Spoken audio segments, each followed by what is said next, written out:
Talk Radio. This thing right here is for my peoples in the streets who speak. Yes, today. Blog Talk Radio. One Mic. All right, welcome to One Mic. We are here in business. We're zooming out. We're going to simulcast across Blog Talk Radio. We are ready to go. And if anything from our pre-show conversation, this is going to be a good one. Welcome to RSG. If you're trying to follow us, please go to realsportsguys.com where you can get everything RSG. You can catch our podcasts that come out on iTunes and other platforms, as well as our video content that we do via Zoom. It's a great place. We got some great interviews. Actually, you're going to have a chance to hear excerpt from one we just did recently. We have a series I've been launching, just some conversation with some folks called RSG Live.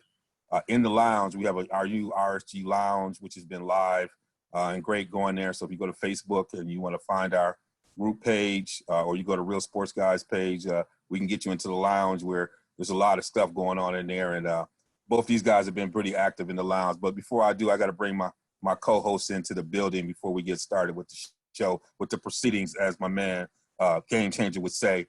Let me start with the youngin'. You know, he's over there, paying tribute to the Mamba Sports Academy. My man, Darnell Kirkland Jr. We always got to say that because we know there's a senior. What's up, my man? How you doing?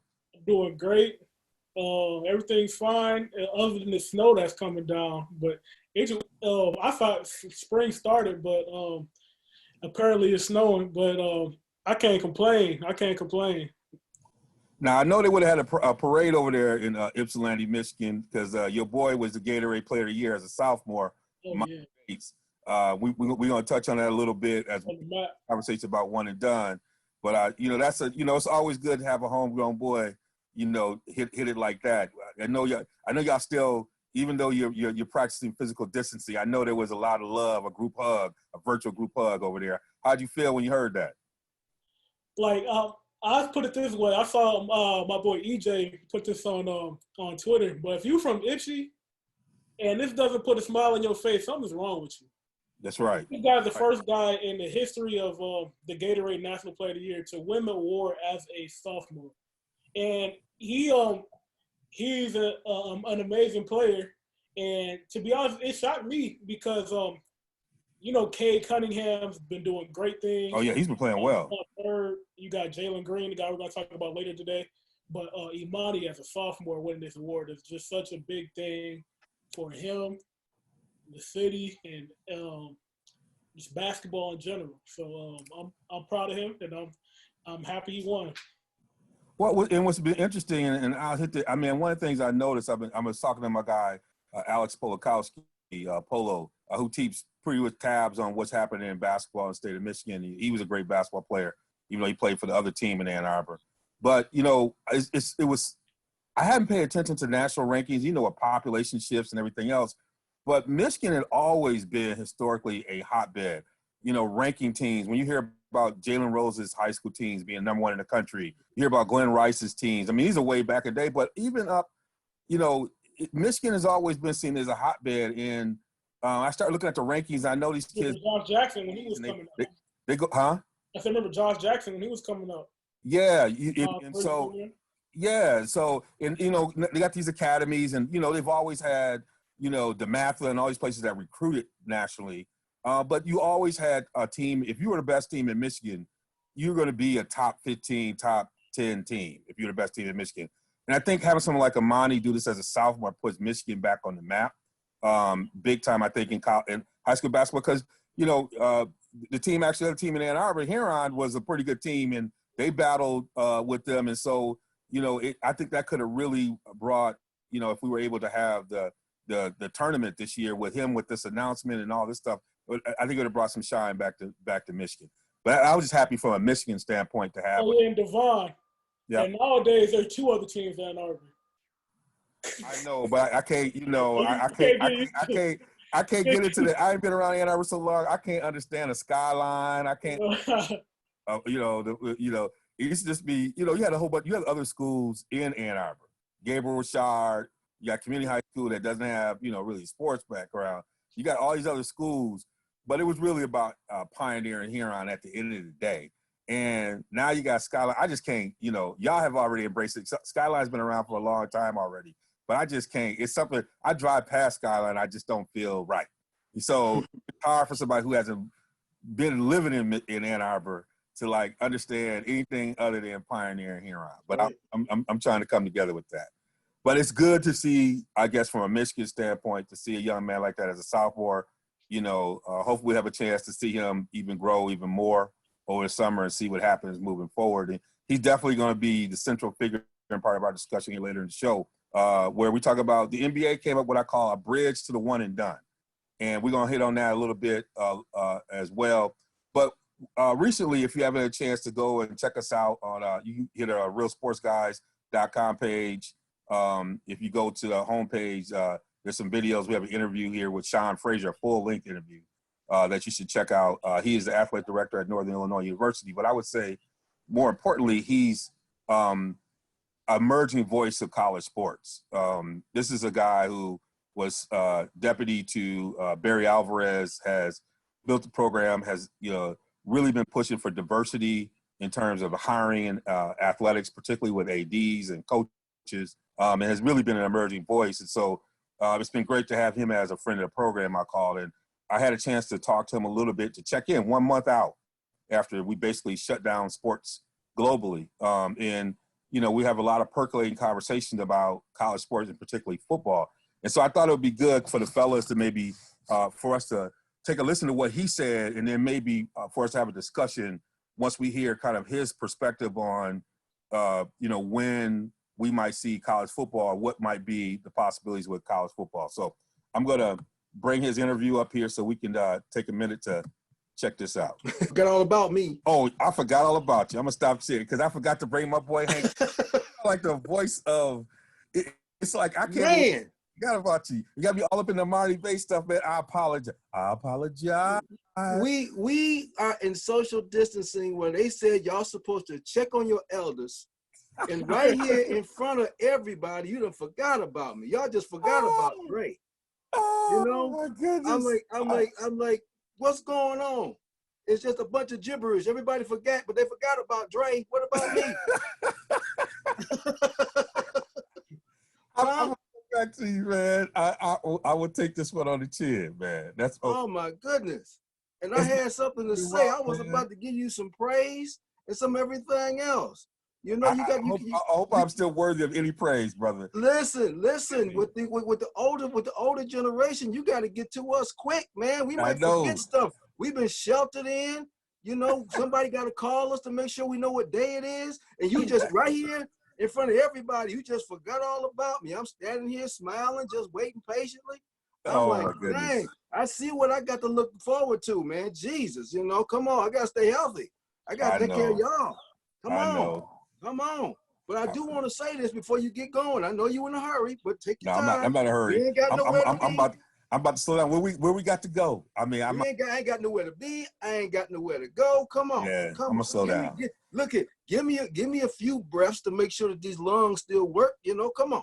I know. Okay, we got it going on here today. But I want to say this. I want to wish everybody a happy belated Easter, first and foremost. Yes. Because we weren't on last week, and I know that was probably tough for some folks not being able to go out and do certain things with their families and stuff. But we want to let y'all know that, that we here, we was thinking about you, and that we hope that you all had an opportunity to really enjoy Easter. And like the youngin said, here in the state of Michigan, we are experiencing 3 seasons like in 24 hours. I can't say 4 because it ain't been hot. Okay, but things ain't got so crazy around here right now. They didn't change the name of snow. They call it something like gopple or grapple or something like that. I'm like, I call it the evil grimace. I don't know what it is, but it's something new out there that they say is falling out the sky. If it's manna, we need to get on our knees. But I'm saying to you right now that like I said, I'm glad to be back on the air with you all when you remember me. I appreciate that. And youngin, I got to say, you're absolutely right. If you're from around here, we're very, very, very happy for Imani Bates and what he's achieved. You know, it's a point of pride here for the city of Ypsilanti in the surrounding areas. But I got to say this. I've got to say this. I would be remiss if I didn't say this. You said anybody from Ypsilanti should be happy for him, and they're happy for him. But he went to Lincoln, okay? And just like the DeVon said, you know, he can't get with Skyline. You ask anybody, these old schoolers, I'm gonna put this out there for the old schoolers, the old Flyers out there, the old Braves out there. Y'all know who I'm talking to, okay? How do y'all feel about this? Because Ypsi here has now got community high school. And some of these old cats will tell you, man, back in the day when Will Run was winning the state championship and when Ypsilanti was right there with Lansing Eastern and all these other folks, when like you absolutely said, you're right. The state of Michigan was a hotbed for young basketball talent. You know, how do they feel? I mean, I know they want to be happy for them, but do they think there's anybody in their era that could have recognized, you know, if there was the Gatorade, you know, what you were saying, the Gatorade All-Americans, if they had Gatorade All-Americans back in the day, who can you say? You know, I'm thinking about Huron, I'm thinking about a player like Eric Sanford. I'm thinking about some of the players like that from back in the day that really ran a Fred Cofield at Ypsi High School. I know I'm going way back, okay? But even before then, what would some of these old schools say if they had that same opportunity or that same exposure, you know, what they have been seeing? Because we had some thoroughbreds that come out of here, you know, that the youngin wouldn't know nothing about unless you read about them. Yeah. Unless you read about them. I'm talking about seeing them, huh? I said Fred's still cold today. I saw him about a year or so ago. Yeah. He still got that little jumper. Yeah. And my Rockford listeners gonna know about Fred Cofield because he played. He was shooting threes before they put the line down. 50 point Fred. Everybody in Rockford who on here know about Fred Cofield playing downtown in Rockford for the CBA. 50-point Freddy. Yeah. He have a name up in the rafters down there in Rockford. He was shooting 3-pointers before they put the line down. Yeah. Okay. I mean, he was one of the first that you see come across the half-court line, light it up. But my point is this. You know, that would be a good debate for some of the old schoolers that's listening to us to think about, you know, if some of the guys had that kind of exposure that the youngsters have today, where would they be? But, you know, to get on with the show, I had to say something because I got to get it in because they might forget that I'm here. And I'm supposed to be the one. And I'm supposed to be the one that falls asleep on the show, not them. I don't get it. But I'm gonna tell you, you know, you always get the last word, so we know we can never forget you because you. Well, no, you, and I'm grateful for that. Yeah. But what are you doing? Shut me up till the last word. Just don't, because you'll keep going. Well, go ahead. No, we got you. But I want to say that I remember playing with Fred at Burns Park. My brother had been talking about it, and this was a young Freddie Cofield, and I was like, "Woo!" You know me, I could hit the J too, but back in the day, I was like, "Okay, this is Freddie Cofield, 50 Freddie." That's what I thought about in my mind. Every time you talk about he hit 50 points here and there, he's a CBA legend as well. So we might have to give Freddie Cofield, and I know he's been doing some stuff. Was he doing something with the Knicks or the NBA, or he's doing something? He was. I don't know if he's still with the Knicks, but when I saw him a couple weeks ago, but the time I saw him at the park when he was playing, that was a couple years ago, and he was still working with the Knicks at the time. Yeah, might be great to get him on because he can provide all kinds of perspective, and particularly when we're talking about this issue we're going to talk about today, because the CBA was that league back in the day, and that was a league that had people following it. People follow CBA. There's some CBA legends out there that had a buzz to it back in the day, before even the kind of ability we had with media to actually give the kind of exposure. The CBA, you know, there's some CBA games on TV, but it had a legendary following. People would hear about folks who were playing in the CBA back in the day. And Freddie was one of those people who had a real name, almost like a playground legend in the CBA because of the way he played. But we will get to that. So I want to share this interview with you guys, this excerpt. It's about 5 minutes, but then we'll come back and talk about what Sean, because Sean thought said some really good stuff.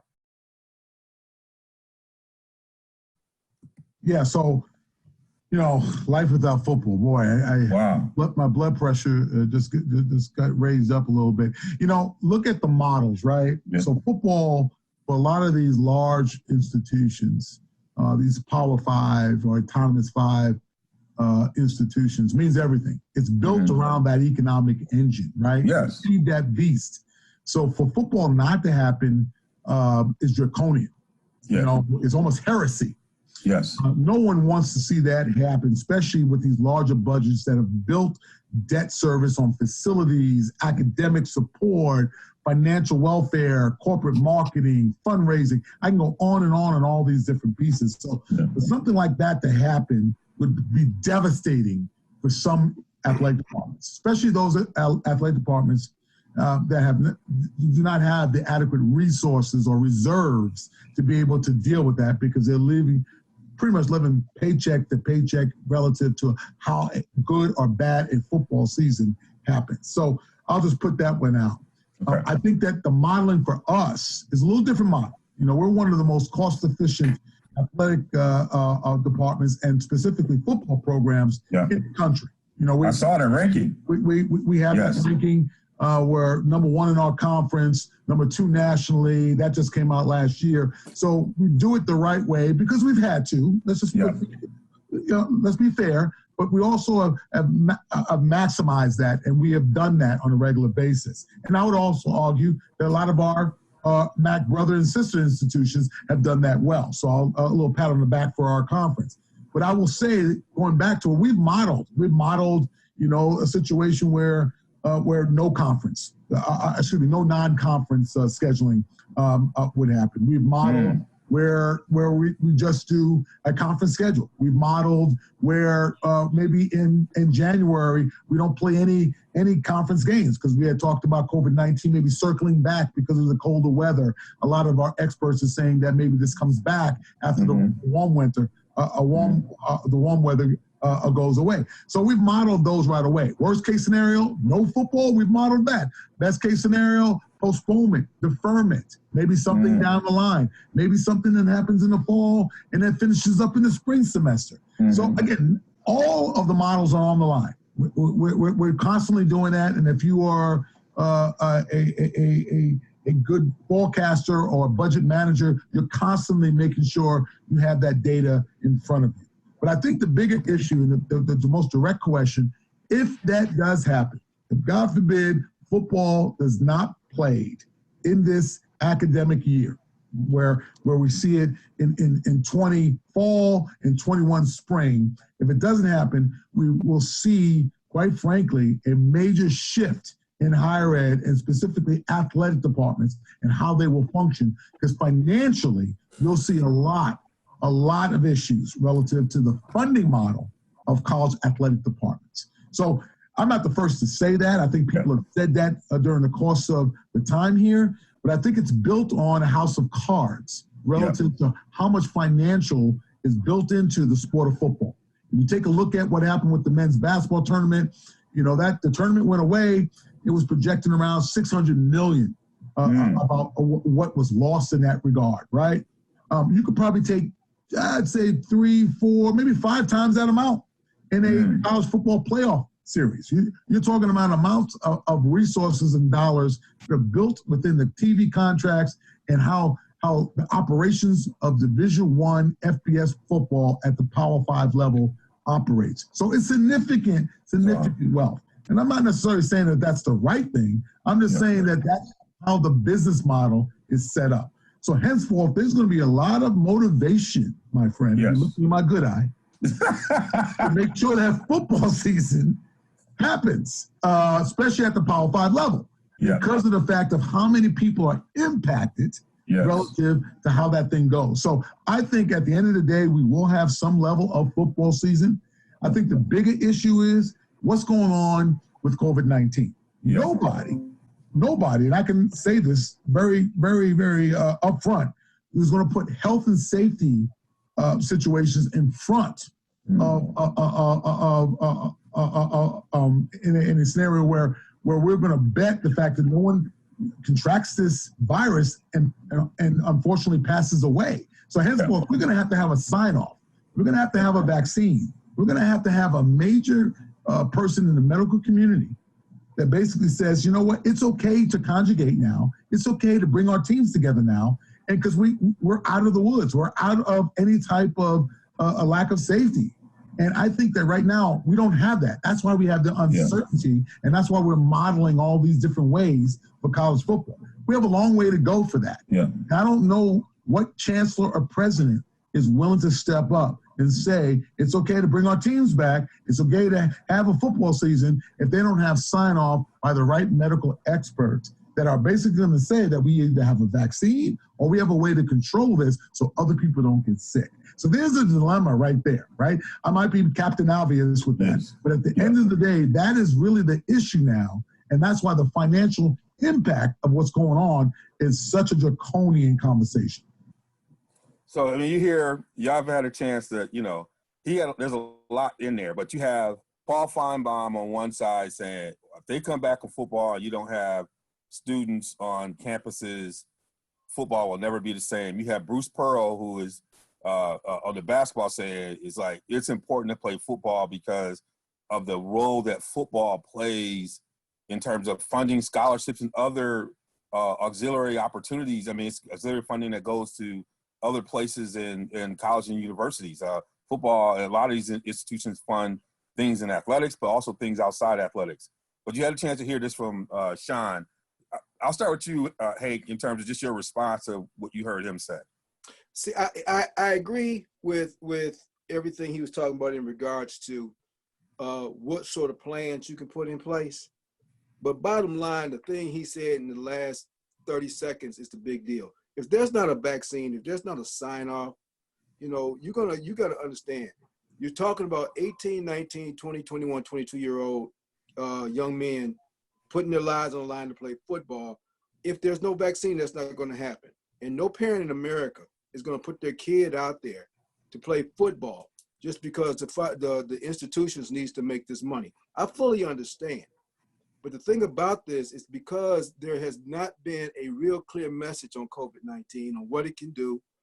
You've got folks saying things like you can be asymptomatic and you can spread it to 3 or 4 people. Well, that's just not good enough. And I'm talking about it from a perspective of a parent now. Let's say I have a 5-star son, okay, that can go anywhere in the country. I'm not going to risk his life to play football, especially if the students aren't going to be on campus. Okay, I think that where we're talking about from, well, we want to see football so bad, we want to see sports so bad. But the health and safety piece is such a big deal right now. It is such a huge deal that no plan that they come up with, unless you can come up with a way that these players don't get infected, like he said, to where you can guarantee we can come together, congregate together, and no one gets sick or dies. This is all a pipe dream right now. This is unfortunate. This is where we're at with this. But now we're talking about college football. We're not even talking about professional sports, okay, where the risk is greater than the reward, okay, because these kids are going to be putting themselves out simply to play so the institutions and the TV can make money. And there's no guarantee that their health and safety is in place. That has to happen first. And if that doesn't happen, unfortunately, I think you're looking at the worst case scenario that we don't have football, at least not till late part of this year, unless, by the grace of God, there is a vaccine that's put out there, because part of the game in and of itself, and while since we've all been holed up in our homes, we'll watch anything at this point. I don't care if there's fans in the stands, but we got to talk about the players in and of itself. What he didn't touch upon was who you going to play. How are they going to travel? Where are they going to stay? What's the amenities for the traveling team? How do we do all of those things? Okay. And now you're talking about there's only a handful of teams that all reside in the same state. So if you still got states that got stay-at-home orders and stuff like that, how is this going to happen? And I know I'm kind of like mixing what's going on today with, what could be going on in the future. Maybe some of those are relaxed, but still what we're talking about here is that there has to be a safety to be able to travel, because to play a full schedule, Michigan gonna go to Wisconsin gonna come here, Illinois gonna go to Ohio State. You're traveling cross lines now, so this has to be. You have to have something truly firm from the medical from the medical environment for them folks, because if you don't, parents across the country say, no, I'm not putting my son out there. I'm not going to risk my son out Darnell, I want you to kind of chime in on this in terms of your So third. one thing I took out of it was two things can be true. So there's like a mix of what Bruce Pearl said and what Paul Feinbaum said. And both things can be true. And here's what I took out of it. So you have a need for the university because a lot of the money comes from football. Like football funds a lot of things with these universities. These big universities like Alabama, Clemson, Ohio State, Michigan, Texas. They get a lot of money out of it. But then at the same time, what does it say for the idea of amateurism with the NCAA? Because essentially, like Paul Feinbaum was saying, if you send these kids to go play and there are no students and they're not having classes, like the students aren't even at the school, what does that say about the NCAA? They're out here working, risking their health for free. They're not getting paid, and the sole reason that they're there is to make money for the university. Exactly. So what does that say about the university and the NCAA as a whole? So that's what I took out of that. And what's interesting about it is I think what's been striking about this pandemic is that it reveals, it peels the Band-Aid off a number of wounds and scabs, societal scabs that are obvious.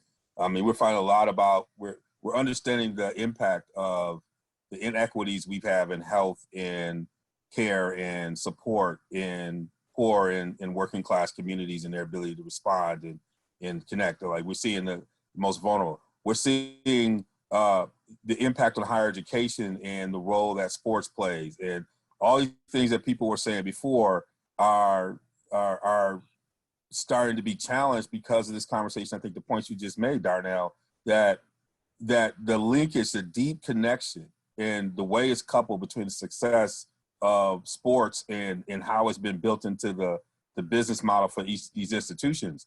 Some much more tightly coupled than others, but probably many more.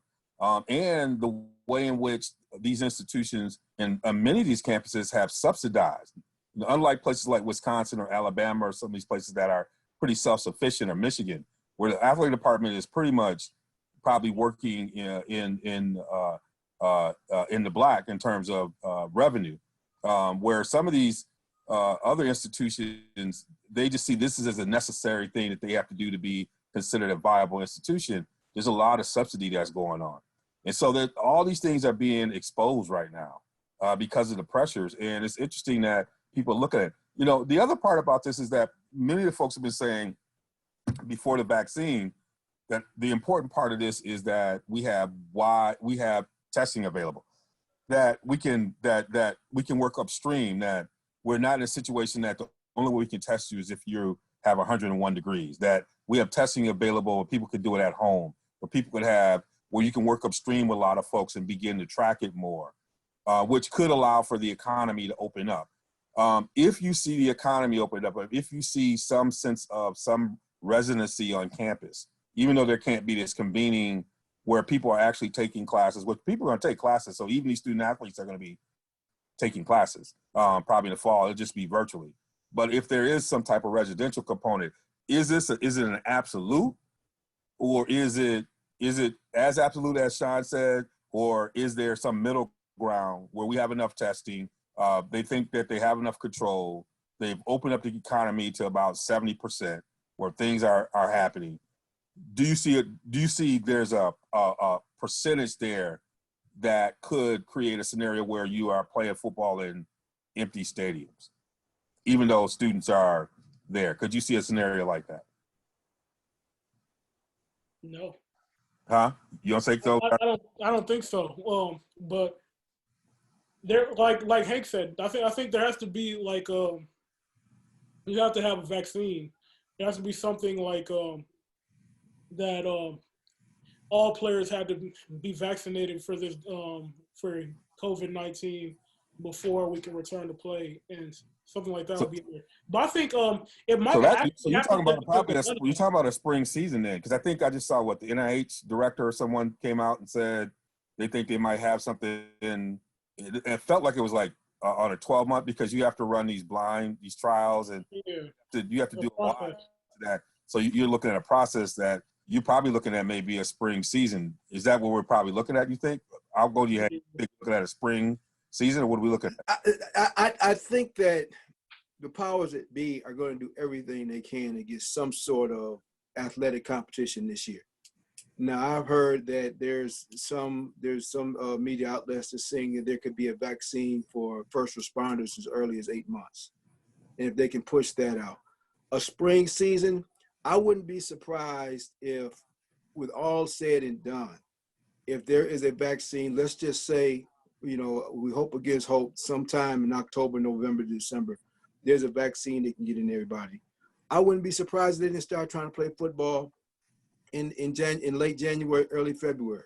And I can see them going to dome stadiums across the country and playing multiple sports in those stadiums. So like you can see Ford Field hosting both NFL games as well as college football games at the same time. You can see the Metrodome. If you go across the country where all you have, there's a pretty much a covered stadium everywhere. And in the South, it wouldn't matter.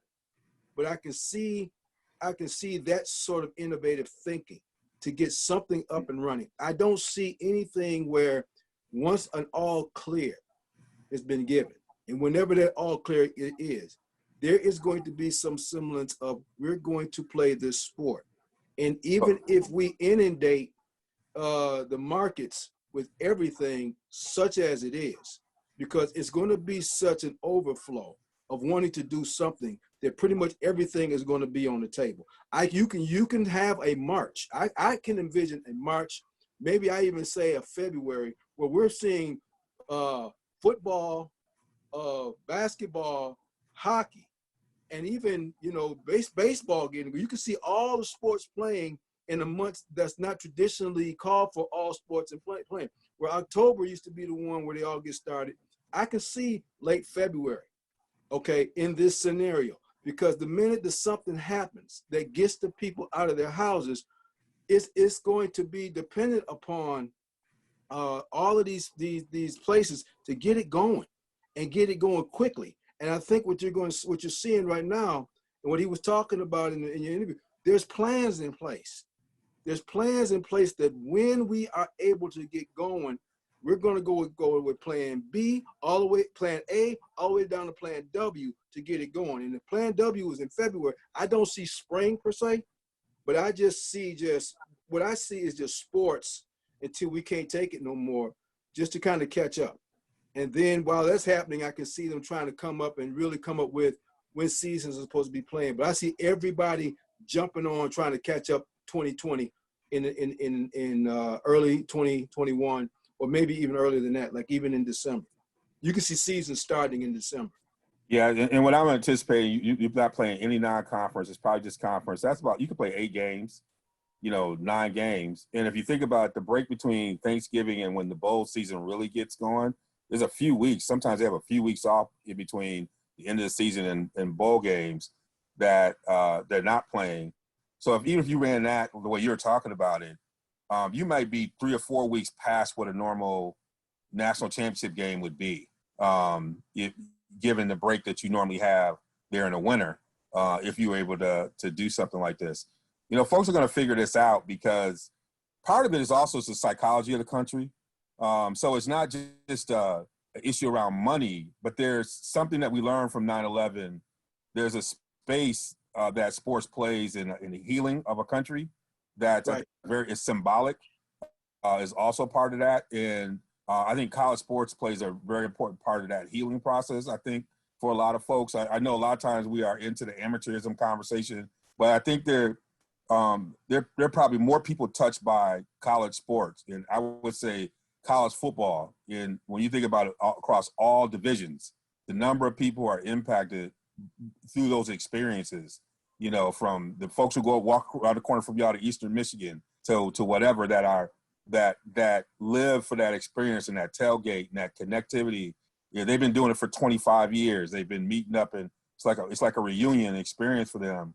That is part of the healing process that I think is important part of this as well. So it's a great conversation. We're going to be checking in with Sean more. I think y'all. Let me share this with you, since you brought that up, as far as the healing process. I remember the first Saturday after 9/11, they canceled all the sports that weekend. It happened on that Tuesday, so everything that Saturday and Sunday was canceled. So the country could kind of like absorb what was going on. The following week, they let games be played. I just was so fortunate enough to have gone to Michigan Stadium that Saturday live. And Michigan was playing my alma mater, Western Michigan. I had already had tickets for that game. And that was the first game back after 9/11. I remember the atmosphere in that game. I remember that everyone had red, white, and blue pom-poms in the stands. I remember the Air Force flying over the stadium. I just remember the mood. I just remember just how we felt like we was getting back to, it was like everybody took a collective exhale at that time. And so you're absolutely right. That's what everybody is yearning for. And because this thing has pretty much has encompassed the whole world, you're going to have that feeling globally. So I think everyone's looking forward to that. Everyone's playing at this point, not just college football, and I know that's what we're talking about, but all sports should be prepared, because I see a time where a dome stadium, you heard me say it, that's where your jobs are going to be, because they're going to be having sporting events pretty much every day to get caught up of all different types. And that's what you're going to see. And fans are just going to go crazy because there's going to be so much going on, but they're just going to love it in that abundance. Wow. Well, hey, this is always good to talk about. This is great stuff. And we'll keep revisiting this topic. Obviously, it's going to be part of the conversation here for many, many months to come, given the role that college football plays kind of in our sports society. And in the complexity of this raises so many important issues and conversations and all these things I think we've been talking about on Real Sports Guys platform since the time we went live. This has always been a thread of a conversation for us. And it's been good to kind of rock this with y'all folks. Speaking of fiending, obviously we haven't been doing it, but now we kind of have our sports classic check-in or sports events check-in. And so this is our time where, everybody's been fiending. People have been posting, different things they've been watching. And to tell you the truth, that's actually hasn't been as bad. I've loved catching up on some things that I haven't had a chance to even watch. I watched Corrales fight. And I think I was talking to, I don't know if I was going back and forth with Darnell before on this at all, but Diego Corrales was fighting, and now I can't believe I'm drawing a blank on it. Jose Luis Castillo. Yes, and that to me. And the funny thing, I was watching the fight, and then they had like the ringside reporters also scoring the fight. And I look up and I got our friend Dougie Fisher was recording the fight. I'm like, oh my goodness, Dougie's on the side. So I hit Dougie up. I'm actually gonna have him come on with myself and Darnell and just talk about that fight. Like, what was like the pre-fight? Because that's considered one of the greatest fights of all time. If you had a chance to watch that fight, it's just an amazing fight. And so I just found myself, I'm gonna go back and watch it again. It's just one of those fights where it feels like we're watching Rocky. It's like the Rocky, Rocky 1 or Rocky 2 type of battle. Both those guys from the time the bell rang, it was basically in the middle of the ring. And to watch that fight and to watch the way Diego pulled it out, if you haven't had a chance, you should YouTube it. But it's the first fight. It's an incredible fight. But that was one that kind of caught my eye this week I was going back and forth with some folks about that this week. Is there any events you've been watching this week that either classics or things that you honed in on? I'll go to you, Darnell, then come over to Hank. Well, these might not be classics to you guys. You guys are not as but it's your world. But last night I watched Melvin Gordon's 400 yard game against Nebraska. Back, I think it was 2015, 2016, something like that. Yep. 408 in 3 quarters. Wow. He was going crazy. The whole line was blocking. Just classic Wisconsin football with an elite running back. So it was just fun to watch. Yeah, Melvin was incredible in college. I don't think people realize how good he was in college. He was explosive and very charismatic, and always had entrepreneurial spirit about him. I had a chance to just meet him a little bit and just talking some of his ideas he had. One of the people who knew he had some entrepreneurial interests like I did, and just you know, always thinking about a life beyond football. Just, you know, great smile, but that cat could run. And I was that the first time they played Nebraska? Because I remember Nebraska came up and took that beat down. First time they played, Nebraska will descend on the community. And I remember them coming into Madison, and everybody's excited. I think the game was at night, and then the Badgers just trucked them, sent them home. That might have been the one. They just trucked them. I didn't believe they were going to beat them down that way. That was a low point for Nebraska football, for the Cornhuskers. All right, Hank. Couple of things, okay? Before I get to what I've been watching, I want you to also understand that this is also a tough time for radio. And so now if you get a chance to go to some of your radios, your talk show radio stations that you're going to right now, give a listen, because some of them have been playing some classic old stuff on the radio. And you don't realize how good some of these radio announcers really were. Yes. Until you go back to that. You know, I got a chance to hear a little bit of Ernie Harwell. Youngin, you may not know nothing about that. Google it. Ernie Harwell doing Tiger games, or Bob Buford doing Michigan games. And just so happened, just nostalgic. But I just so happened to go back and heard back in 2006, when the Detroit Tigers, who were abysmal at the time, finally got to the World Series. And you see the jersey behind me, that's Maglio Ordonez, who hit the home run against the Oakland A's at Old Tiger Stadium. And Dan Dickerson says, the Tigers are going to the World Series. And it just took me back to a place, and it just gave me chills. It gave me chills just thinking about it, because you had to imagine it if you didn't see it. So, you know, for some of you all out there, you got radio on the Google or something, listen to some of those old games. It'll give you chills, kind of take you back a little bit. But what I've been fascinated with as far as TV is I've been watching the NFL Network, looking for an old game or something. And every time I go there, I run into one of their best of lists. And I know I told you guys about the last week. This time they did the top 100 game changers of the NFL.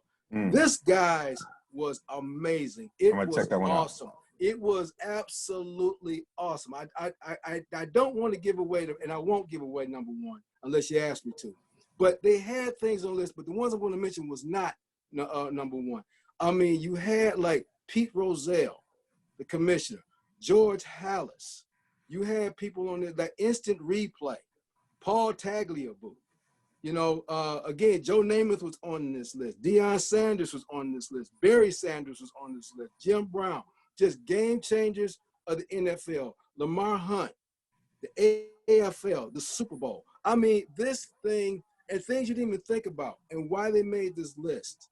And it's like you just kind of really understand, and I appreciate the NFL Network for doing this, because it really kind of gives you a history of the sport that we watch, from where it came from to where it is. And it gives you a little bit more education as to why we love the game the way we love it, and who made those moves to get the game to where it's at. You know, so that was fascinating to watch. I'm gonna let you use your own intellect on who you think number one is. But the ones I gave you wasn't it. So think about that a minute. I think Paul Brown was probably. There you go. There we go. There it is. There it is. He's considered an innovator in football. Yes, he was. Yes. And also being really a cradle for a lot of coaches who came out of that innovation. Yes. Of his coaching tree. And for those who didn't know, you know, Paul Brown founded, you know, the Cleveland Browns. That's where that name came from. Okay. And he was a sergeant of the thing. And they got rid of him. And he went to Cincinnati and began the Bengals. Okay. Yep. So these are the kind of things that really, when you sit down on your Sunday, if you get that back, just think about if you got access to the NFL Network, go look at some of those top 100 lists that they came out with after their 100th anniversary. And they really they'll captivate you. You come in talking about some, I'm not trying to watch it, and you'll be watching the whole thing, and you'll be like, oh yeah. I mean, just Al Davis. I mean, we know this. Al Davis, I knew was somewhere in that list. But the thing is, it was why. It gives you a brief snippet of what they did in this sport. you know, and it's just absolutely stunning, you know, just Vince so. Lombardi had to be somewhere on there. Vince Lombardi is on there, absolutely. Vince Lombardi, Lamar Hunt, George Hallis. I mean, those guys, those innovators are on there. But like they put folks on there, the CBA, you know, just things like game changers like that, you know, AstroTurf, you know, things like that. Just it really does a very methodical job of everything that's in the NFL today and how we got to where we are here in 2020. Well, I'm definitely gonna. That's one I'm going to put on my list to try and go and watch. Every time you bring that up, I need to get over there and watch those lists. I love those lists because then oh, I can't believe that should have been number 3 or whatever, but it's still innovative. But yeah, I'm going to definitely check that out. Thank you for sharing. Like, we always want to check in on that because I think that's the way I think we recharge and keep our energy and keep our spirit connected to this world of sports that I think for many of us kept us going when we were younger, kept us out the streets, kept us focused. And so that's why we have such a commitment to it, because it's the thing that gave us a discipline. It's the thing that, and you are amazed by people who can do it at a high level. So when you go back and look at these things and the innovations and the things that you had to innovate on the playground, some of the things that you came up with your own crew, like innovation is always a part of growing up in sports. So, you know, being able to, it's always this classic thing always brings back. It might be interesting for us even to do something like through Zoom onto our Facebook page, some type of listening party with one of these old people have been hosting these happy hours, but one of these old, maybe Michigan with, and get, just so they can get a sense of what the announcing like, talk about it, maybe play that Indiana game where Carter scored at the end of the right. But just take people back and have a discussion and have that thing going live and grab whatever your favorite drink is and be in it. That might be a way for us to share with that live. But we have to look into how we have to navigate some of the technical FCC stuff, but we'll figure out how to make that work. Here, I'll try to see if I get my crack staff on it. We'll find out how we can do that. Well, we're going to enter the Cipher because that's why we came here. It's been great. We got the pump going. But the conversation before we came on air, I think this one might be a little hot here. But the NBA built what I said, a bridge to the one and done. When Adam Silver, after seeing that high school athletes were beginning, like LaMelo Ball and some of the other ones, where a lot of their scouts had to go to Australia and all these different places because, that's where these young American athletes could actually make money if they didn't want to go to college. They began to make some changes. They engaged these young people, talked to families, talked to different folks to identify what would be the model that would work for them, for the top athletes, not for everyone. And what could happen and to if athletes decided that they didn't want to go to college, but they want to continue to develop. And so they revamped, G League in a way that would allow for players to get paid up to amounts about, $500,000. They're going to have some series of games. And so they set the system, and recruiting, as you know, is always crazy. And a lot of decisions have been made here lately with a number of athletes who decided that they were going to go to the G League, namely Jalen Green, who was a big-time recruit who a lot of folks were after this past year, hoping that he would land in on some college campus, decided he was going to go to the G League, as well as a few other top prospects these are folks who you would say were finalists for the Gatorade High School Player of the Year that we talked about with Imani Bates. So, you're talking about players that could have easily been Gatorade Player of the Year this year, type of players that who would have been great at some of these campuses, decided to go to the G League. And so part of the conversation I want to have here, and maybe start with Darnell, because I think Darnell's, has an interesting perspective on this, and then go to Hank, and then all hell's about to break loose. But with our pre-fun conversation. But you seem to think that there's some value to this decision, where there are some people, Doug Gopley and other sports folks, who say, the value added for these top players is playing at Duke, playing at Michigan, playing at Kansas, where you're going to be on TV. You're going to be on it. You have a chance to play on March Madness and make your bones. But you feel like this is actually still a good move, and they still can get that exposure. How, Well, I would argue a few different angles on this because you have guys, especially nowadays with social media being a different place than it was before, that especially in the high school basketball landscape, you're looking at guys that have followings in the sport before they even come to college. You have guys like LaMelo Ball. You have like guys like LeBron's son. You got guys like Imani Bates, Mikey Williams. These guys have bigger followings and some would argue are more popular than guys like Vernon Carey and guys like Cassius Stanley that you're saying are going to Duke. Some of these guys are like they already have a following that they can bring. So I think the exposure that they can have going to the NBA G League, because the NBA, the G League always going to have that factor that they're attached to the NBA. So, and the NBA already has the connections with ESPN and stuff like that. So they can air games with guys like Jalen Green. If you have big names like Jalen Green, if you had LaMelo or LeBron James' son, if they were in this kind of program with the G League, then the ESPN, they will be incentivized to put them on TV, especially because we saw they put LeBron's son's game on TV. He was a freshman in high school. They were putting his games on TV, and he was coming off the bench. He wasn't like the star player on the team. So like we already seen stuff like that, and I think there are opportunities for like a television series. They could do like a docuseries on these players like Isaiah Todd. That's another guy's going to the G League. Him and Jalen Green. They could do like a path to the draft kind of deal, and that could be big for them, getting more eyeballs on them, building their brand as they're playing games in the G League. And I think that could be very interesting. I think that, and especially when you add on the fact that they're getting paid, that's a big incentive for these kids to go there instead of going to the NBA. I'm not the NBA, but the NCAA. But that being said, I think this is an option for the top tier recruits, like the top tier guys. I don't think it will work as well for the mid tier guys, but I think it's for the top guys, like the guys like your Obi Toppins, the guys that got to stay in college for a couple years. They would definitely still benefit from going to your Duke, Michigan State, North Carolina, Kansas, the Blue Bloods. But I think the NBA G League is a good option. All right, Hank.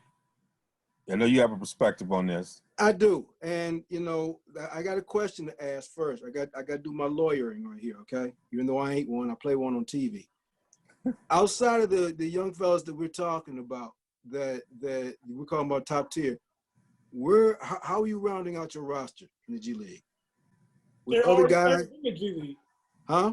There are already players in the G League. Okay, this is they're playing against former All-Stars that are in college already. So you're playing against guys. You're already playing against guys that are either been in the league, dropped down, or other guys, but guys that are not quite NFL caliber, but they're in the league. Okay, but they're still better than the college players that we playing against in general. That's my point is this. Okay, my point is this: you've got 17, 18-year-old high school kids. Right. Okay, you're talking about that they are perceived as top tier, compared to what? All right, this is what happens. You for every player that's built like LeBron James, that's built like Zion Williamson, that's got that kind of build.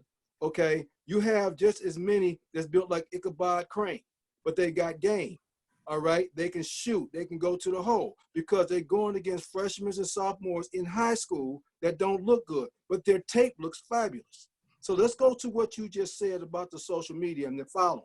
Okay, you can have a kid from Detroit that's getting it in. All right, that might be able to get it in, like Corleone Young. Go look him up. Okay, that thought he was ready for the league because he was getting it in at the high school level. But you can have another kid in Montana or in New Mexico that's not playing against anybody, but his tape looks good. His social media tape looks good, okay? He might meet that criteria, whatever that criteria is, because nobody's defined it yet for top-tier players. Are they all five-star? Five-star compared to what? Now you drop them into the G League, all right? Now you go to the G League, which also, and just to kind of give you some perspective, you had the D League, you had CBA, the Continental Basketball Association. You had all these different leagues that had some players. But the thing is, you didn't know about them in them leagues. Now, you talked about the TV element, all right? There's a lot of things on ESPN that I don't ever watch because I don't have any affiliation with it. This is the concern I have with these players. Because once you go to the G League, you're not going to get that same level of development, if you will, because you're going to be playing against pros. You're playing against guys that's getting paid, all right? That perspective. It worked pretty well for Luka. You're talking about a handful of players. You're talking about a handful of players. And you're talking about, and it's the other piece I want to talk about when you're talking about TV, okay? The reason why I watch college basketball, because I want to see Duke versus North Carolina. I want to see Michigan versus Michigan State. I want to see those, I want to see that, okay? I want to see those teams that I'm associated. I want to see Kansas against somebody, all right? You're talking about a league that nobody has a fan affiliation with, okay? Unless they're from that state or anything. I want to go see this kid they've been talking about, but this kid is not going to be on TV like Duke's going to be on TV, like Michigan's going to be on TV. Then I'm more or less concerned about where his development is at that point. The thing that these colleges do for these one and dones is develop them somewhere. They get a chance to be on campus and do some certain things, and they're exposed all the time. And they're being taught, not just basketball, but they are taught some code of conduct because those colleges are required to do so to some level. That's not the case when you're talking about a D League, or a G League. That's not the case at all. So you can see some of these guys, if they've got the God-gifted abilities that we see to make it to the next level and a one and done, they usually figure that out against other players that is also going to make it to the league that same year. You got some G League players that might not ever make it to the league, but can hurt that kid's ability. But when you talk about a Zion Williamson, you also had a Jay Morant that was going to go that same year. You also had other players that were prepared to go that same year, those one and dones, because they was playing against that level of competition. You got some guys who've been in the G League probably 2 or 3 years that'll never make the league. It reminds me of baseball's minor league system, that you can play and play and play, but your development really depends upon, especially in the NFL, is exposure. There was a lot of people that didn't know nothing about Zion Williamson until they saw him play at Duke, okay? And let's face it, towards the end of his year, Zion was hurt. He didn't play like he did at the beginning of the year, but the legend was already made. You are taking the stretch if you think you're going to get that same level of exposure at the G League or any lesser league outside of college basketball and the NBA. Yeah, I mean, if you look at Zion, early in the season, he played in Maui. He played in Madison Square Garden. Like, by the time he played 10 games, he had exposure. And he already came with he was a video phenom. People were following him. He had followership. But when he played in Madison Square Garden, when they had that game against Kentucky, when they just beat him down, when he played in Maui and played against played against Gonzaga and all that, when he played in those, and that's early in the season. Like you said, the legend, there's no stage the G League gonna have like that stage. No. And the question also is around development. I think that's a really good conversation. You have great people like, people like Juwan and folks like that who got their coaching career started in those type of environments. Well, they'll have some development, but they don't still have the same time that you're going to have if you're going to be developed by Coach K. No. You're going to be, when you're going to be working with cats like that. And these are the programs these kids are going to. They're going to be going to they're going to be working with Izzo. They're going to be working with John Howard. They're going to be working with Coach K. They're going to be going to Kansas. They're going to be working with coaches who are used to preparing 18-year-olds for the pros in one and done in ways and under an environment that's a pressure cooker. The GE pressure cooker is not going to be like the Kansas pressure cooker. There's another thing like that. The GE pressure cooker is not like playing in Camden Indoor with expectations. I think the biggest thing for Zion and those guys was living under the expectations for that period. Like, they were under a microscope that I believe prepared them for the NBA in ways that probably Zion is not feeling that much of a difference between what he's experiencing in New Orleans as what he spent when he was at Duke in terms of expectations and the people being on top of you. They're just not going to be on top of you in Chicago in the G League. That's Zach LaVine's city. They're just not going to be on top of you. I think Jalen might be in a new G League team that might be in Los Angeles. The Clipper stars and the Lakers stars got that locked down.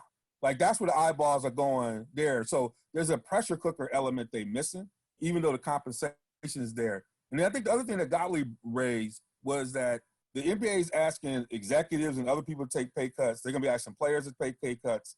So they're going to then spend this money to get this operation going. When they're asking so many people, they already got the issue with China. They got to figure out what they're going to do with the WNBA, because it's not necessarily making money at this point, even though they moved it to these independent, kind of proprietors over some of these things. So they got some other money issues. Can they uplift this the way they need to, given that they got to ramp up so many things they already got going on?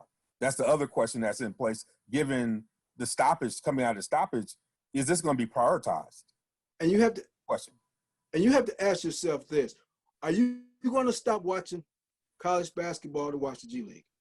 Are you going to stop watching? No, hang on, because you're going to have to value your time somewhere. Okay, you can watch college basketball. You're going to watch the NBA.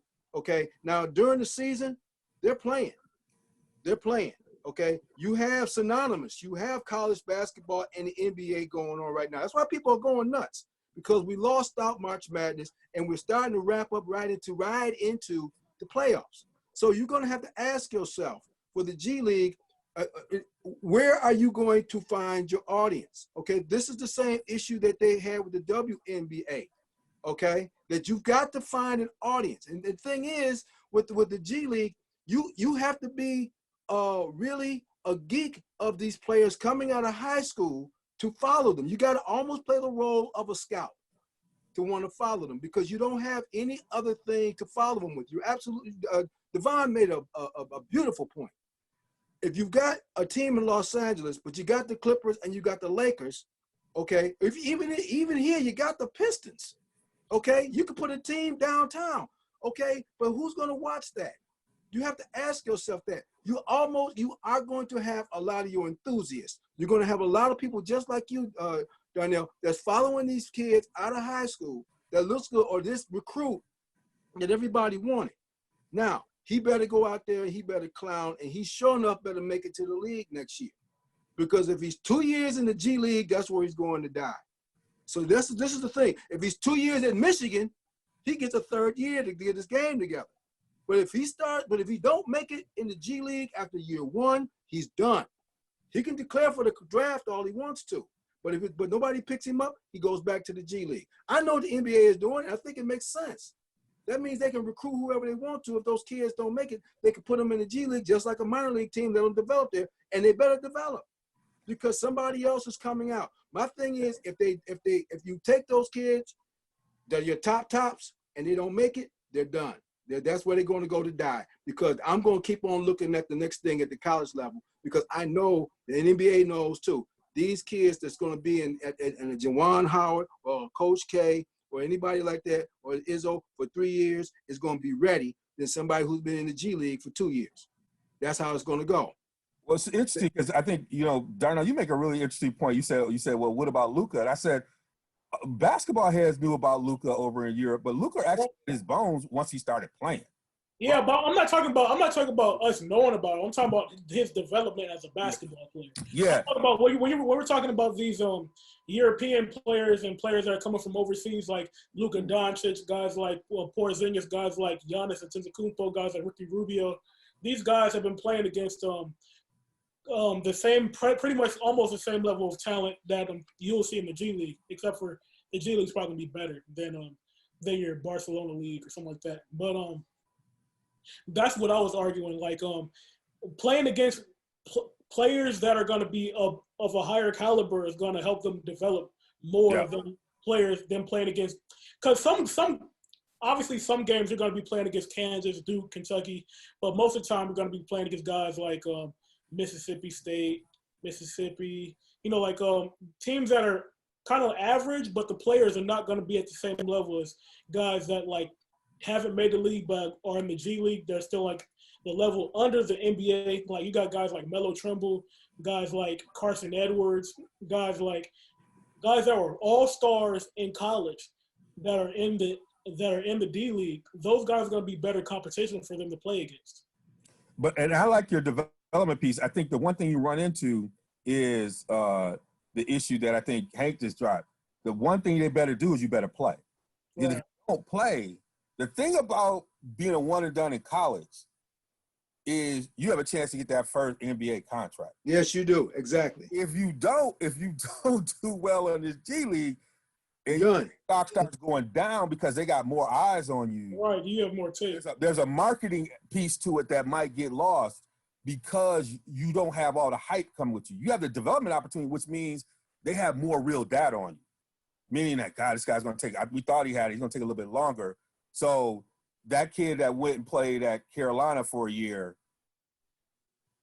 I'm feeling confident in what Roy Williams is saying. I'm going to take this guy. This guy ends up making more money because he comes with all the hype versus you might be right. This guy's actually playing against, Jalen's going to be playing against more real talent, right? And so, but if he shrinks, in a way that what's my guy that came out of St. John's? They just had 30 for 30. They had a 30 for 30 on him. But Felipe Lopez, he lost money when he didn't try to go out of college. He lost more money when he didn't do it after his first year at St. John's. By the third year, they were like, we think we got the book on him. Right. It took him too long. So the one thing about the G League is that I think you're right. I think the developmental opportunities are there. But the one effect that Luke and them have is they still get the college effect. Meaning they're so far away, you evaluating them, they're making progress, but you almost evaluating them in the same lens as the college players. But I think once you're in the G League, it's almost like the NBA feels like it's got inside information on you. And does that hold you down versus I think the European players still got that college feel. Even though scouts are going over there, there's still an anticipation that goes on that might not go on for kids who come through the G League. So it's kind of like LaMelo. Like with LaMelo, we have some tape on him playing in Australia. Yeah. Him with RJ Hampton, we haven't seen as much of them as we saw out of Cole Anthony and guys that played in college. So it's that kind of like, what can this guy be? That's why their stock is so high. Like you got LaMelo Ball. Some people are looking at him as a top 3, top 5 pick. Yeah. And so that's going to be interesting, but I think your developmental piece, I think the one strength of the argument is what you're saying around they can develop much faster than players who go to Kansas from a developmental competition standpoint. I agree with you on that. From the combination of development and exposure, I think the advantage is in college. If you add the exposure and the hype, which I think in the big moments, I think the one thing you do miss in the development of G League is that you're just not playing in front of them kind of rabid fans. You want to driving from, Los Angeles to Tijuana for a game. Maybe, I don't know. You know what I'm saying? And it's not like, even if you playing at Mississippi State, when you go in there, they're going to be on you, yelling at you. I think about the Fab Five movie when, Jalen had the little stuff in Detroit and he went to Illinois and the Illinois fans was on top of him. Like when they on you like that tests you. And how did he respond? Mm-hmm. He had to respond. He either had to will or he had to respond in that moment. I don't think those moments exist for these G League kids. I don't either. But you make a valid point too that I just thought about. And I can't help but look at the G League the way I look at Major League Baseball and how they handle a farm league. Let's say you talk about LaMelo Ball, you talk about a player like that. Let's say you get rights to him, okay, from a team. Now, when you at Duke and you were Zion Williamson, you top tier, your agent's coming in, right? And he's like, you gotta sign him to like this major contract because his name is everywhere. All right. If I got rights to you out the D League, out the G League, okay, and you don't play the year in the G League, you're already pro.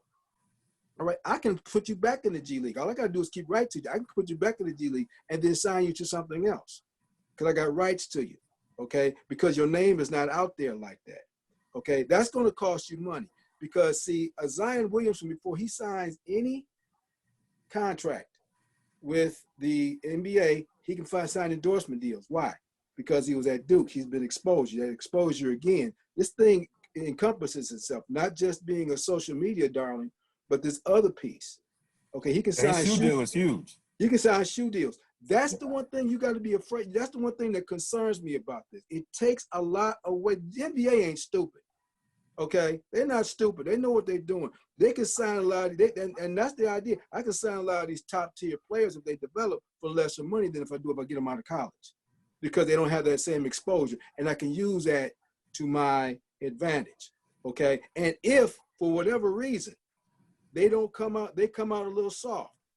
Okay, and they're really not one and done yet because they weren't ready. They got that money, they got a little fat, they didn't work their game like they're supposed to.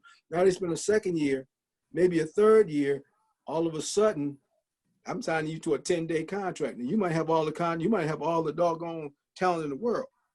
But see, you just cost yourself millions of dollars because you allowed that other piece to kind of take itself away from you. And I ain't even said nothing about the educational aspect of this. Okay, the fact that you go to college, you might learn something else on a college campus that might be a little bit more beneficial to you. Okay, but that may be, us from academia world, that might be a different argument for a different time. But that's also another piece to this. And I know that's part of Adam Silver is talking about the educational piece with these guys. But I think it'd be nice to run a study around, because the leverage for these kids is in what you're saying is, to me, it's not the first NBA contract, but it's your ability to sign those shoe contracts. And so those shoe deals, right? And all those promotional things. And so I would like to see, I bet you Zion's social media footprint doubled and tripled from high school to once he went to Duke, at that time he was at Duke. Meaning that he brought all that with him to the negotiating table when he sat down for a shoe deal. Exactly. And I don't think you can get that kind of trajectory, that kind of increase in the G League.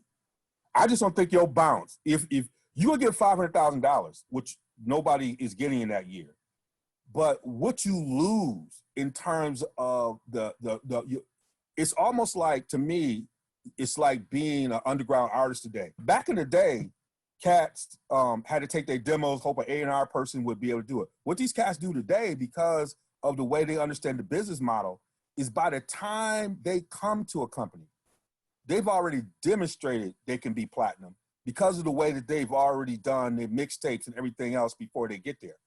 So they are basically leveraged at the table. That's what Zion was able to do. I think you can only do that through college sports. You can't do that through the G League. I mean, if they capture that, they got something. I just don't know if they could do that. You can't. I think Jalen's social media footprint would increase if he would have gone to Auburn or to Michigan. I think he was looking at. He had a number. He was looking at Auburn and Memphis. That was Memphis. Yeah. Wherever he's looking. So Auburn would have been the biggest thing because it would have been him and Sharif Cooper, which another guy had a big social media following. So they would have been a big. They would have been able to. They would have been able to leverage each other and get to the table. But I do think that's the piece that has to be evaluated. But I do think the points that Darnell made around development are clear reasons. If you can make about $500,000 after taxes, you probably make about $200,000, which is not bad when you're talking about you're 18 years old. And you can develop, that's it. But you have to figure out all the things that Hank talked about. How does that leverage you at the table? Are you already in the system in ways that a college player is not in the system? Meaning that they are coming to the NBA table and the product table with momentum. Does a G League player come with that same momentum? And can they prove that model? I'm not sure yet. I do know we'll see, because when they're able to release, and then the ones who decide to go and be one and done, watch the momentum. Track their social media footprint. Track the way they do that. You know, the NBA's got to really do some marketing with these kids, and you can't really do marketing with them at the same time you try to market Kawhi Leonard. You try to market you try to market your main dish, and you're marketing the WNBA game. So you gotta think about where you're gonna spend your time marketing these kids. Whereas the only purpose Duke has got is to market their stars. Right. Michigan gonna market their stars. Kentucky gonna market their stars. If you the young Auburn, you not only gonna market star, but you got Bruce Pearl talking all the time. Bruce Pearl get on everywhere. Bruce Pearl is out there talking about everything.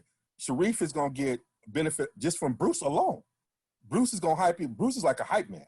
And so are you going to have that same type of hype opportunity that Sharif is going to have? We're going to find out. We're going to find out. That's a great test right there. Jalen's going one route. Sharif is going another. It's going to be interesting to see. The initial thing would say no, but the initial thing would say no, but like you said, we're going to find out. And I don't know, like you said earlier, I don't know what their investment is going to be into this program. If they really put into this program, I believe there's potential in it. But if they don't, like especially with all the things going on with the if they don't put effort into it, it's not gonna thrive. And just to your point, Darnell, if I'm the young man, if I'm advising him, anybody going to the G League, I would wait a year. I would go to Michigan. I would go to Auburn. I would go to what I know is going to be there and is going to be there in earnest. If you don't know nothing else, you know when college basketball comes back and fans are able to watch the games, it's going to be crazy. That's going to be your best exposure because everybody's going to be there. You're talking about a fledgling league, a league right now that you're going to get in, and nobody's going to be watching that. Why? Because everybody wants to see the NFL. Everybody wants to see college football, basketball. Everybody wants to see what they've already lost. All right? So while the NBA will thrive and flourish from you playing in this season right now, you lose. Because you could play at Michigan where everybody will see you.